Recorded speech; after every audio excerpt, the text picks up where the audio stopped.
உன்னால தப்பிக்க முடியாது.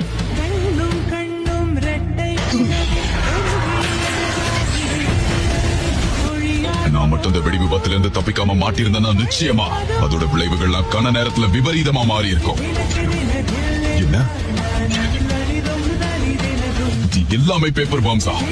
முன்ன சாகடிக்கணும்ன்ற ஒரே குறிக்கோளுக்காக 600 பேப்பர் பாம்பை நான் செட் பண்ணி வச்சிருக்கேன். அதுவே தொடர்ச்சியா 10 நிமிஷத்துக்கு வெடிச்சிட்டு இருக்கும்.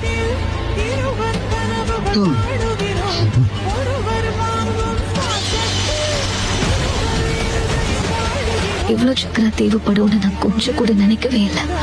ஆனா குறைஞ்சபட்சம் மாதிரா கண்டிப்பா